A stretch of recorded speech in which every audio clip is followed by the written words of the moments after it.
first time this year you guys go back-to-back. This one's a little more mid-afternoon, but you guys have Bellevue come in. Bellevue starts the year ranked number 4, I believe, in 2A. Beset with the injury to their returning point guard, Ali Rigg. Still a formidable team coming in. They got off to 0-2 start, maybe surprising a little. Dropped out of the rankings. Now they're coming back with 3 straight wins. Unfortunately, one's against us. You know, and that's another game where, you know, we're sitting there feeling like, you know, we a 9-point ball game. We made a good run in the second half, you know, down 10-5 after the first quarter, and then we made a good strong, you know, they jumped out and hit some shots, and but we made a good run at the end and got it cut to under double digits. And the Ernst girl is an extremely hard worker. You know, they got a 6-footer inside that really kind of controls the middle, and then their point guard that's filling in for the Reed girl comes out and hits a couple threes after they hadn't really shot that many threes. And so, you know, you scratch your head trying to figure out, is it us that, you know, we bring the best down some teams every once in a while? But they did a nice job of handling the pressure that we put against them, and like I said, we did a good job of getting the ball inside to Becky. I think Becky had all 10 of her points in the first half, if I remember right, on Saturday. And you know, we needed to come back and get her another 10 in the second half, but we just didn't find her enough in the second half, and we kind of went cold and only scored like 14 points in the second half or whatever. And you can't do that against good teams like Bellevue. Now, this is second year of the 2-year deal. They had our number last year. Unfortunately, that's the game that Brittany broke her wrist. However, you know, they have 3 starters back off their state tournament team last year. That's Steins, Mariah Steins, Kelsey Ernst, and Carly Rubel. Rubel gave us trouble last year on the inside. This year, 9.7 rebounds. Ernst, when she had 16 points, 11 rebounds. We're not very tall. No, but these girls gave us trouble. Yeah, you know, the thing that was nice, you know, as a coach, you appreciate the Ernst girl probably had 4 or 5 assists to Rubel. You know, when we doubled her, she found Rubel, made some nice passes to her, and we didn't rotate as good as we needed to. And you know, and that goes back to, you know, when playing position, you know, boxing out, you know, taking pride in those 2 things is how we consider, you know, rebounding. You take pride in it and you get it done, and that's something that we have to talk about and make sure that they understand. But in the third quarter, we had a great third quarter. In terms of, it wasn't necessarily the score, but we got really good shots. They just didn't fall for us. And I told the girls that there wasn't a shot that we took in the third quarter that I wouldn't take, just because of the ball movement, the open looks, the passing. Everything was, as a coach, as good as you want it. And, you know, so you see growth. Even in the loss, we saw some good things. And that's, you know, tonight in practice, that's one of the things that I'll talk about and reiterate, so that they understand that even though, you know, we got a loss, you know, we only scored 34 points, we probably left 10 to 15 points out there in that third quarter, and through some layups. We missed some awful easy bunnies. Even, you know, Saturday, the game against West Liberty, game against Durant, you know, even in, you know, not that we could have won all those games, but certainly you can't leave points out there when you work so hard to create those shots for yourself. Another good rebounding game, 33 total, 14 offensive rebounds. Jill Coffin alone had 6, 13 total rebounds for her.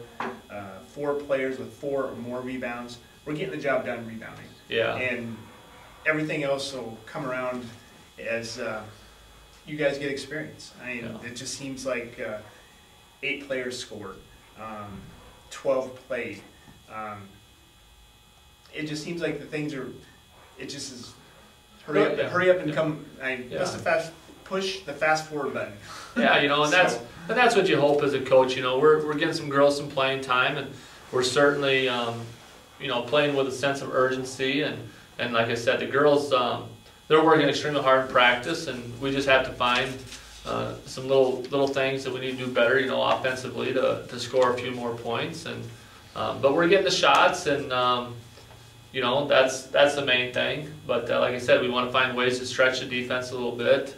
You know, talk a little football there. You know, stretch the defense. We got to find a way to get them to spread out and find ways to you know, execute our offensive game plan to get us some more buckets. And then defensively, you know, it's not like we're giving up 50, 60, 70, you know, or 60, 70 points. Right. You know, we're holding teams down to manageable scores as well. Right. But we just have to, you know, which I think for us is you know, what we need to do. Well, we're consistent with it too, and yeah. I mean, you know as well as I do that in the conference, you get those scores, you score, you're in the game or win. Yeah. Because the conference wide is not an offensive league per se, where you're going to have. Now, granted, there's some exceptions here and there, different matchups and stuff, but as a whole, on average, 50 is a good number to try to target. You bet. You know, yeah, the 50. You know, 50. You know, I think 51's the most we've given up, and you know, 50, 51, 49. You know, and those are numbers that you certainly want to be in, because I think they do give you an opportunity to win ball games. So, you know, that goes to us being a little bit more direct on the offensive end and finding ways to score and finish. And I think you know, I've talked about it's a confidence factor with our girls. You know, you got to shoot with confidence and believe in themselves. And so I think that's for us as a team. You know, 1-4 is it indicative of how we are? Certainly, we lost those games. We need to find more ways to, you know, give us an opportunity to win. But we're growing and we've gotten better.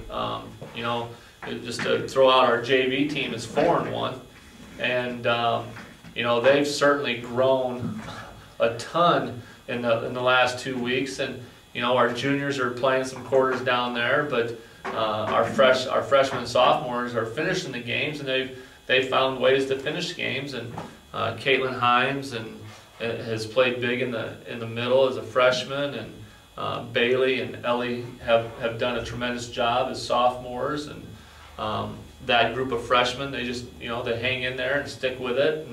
And if those juniors can continue to gain some experience, that's going to help at the varsity level and developing them. So, you know, that's showing some good strides. And you know, we got our work cut out for us with Mid Prairie and Regina this week, before we travel to Davenport West on Saturday. But these are 3 big ball games. These are 3 ball games that I think we can win. We go in with the right game plan and the right attitude. You know, we could come back at heading into Saturday at 4-4, or heading into 3-4, and have a chance to go 4-4 and finish up before Christmas break. If you know, we're going to play a really tough West Branch team, and you know, those are the things that you gear for. You want to play the best and give yourself an opportunity to win. I'd say Coach Goodnow has the JVers playing real well. When you can bring up some of those guys and spell some people, especially the last few games, roster-wide, we don't necessarily have the numbers that we've had in the past. So development's really important.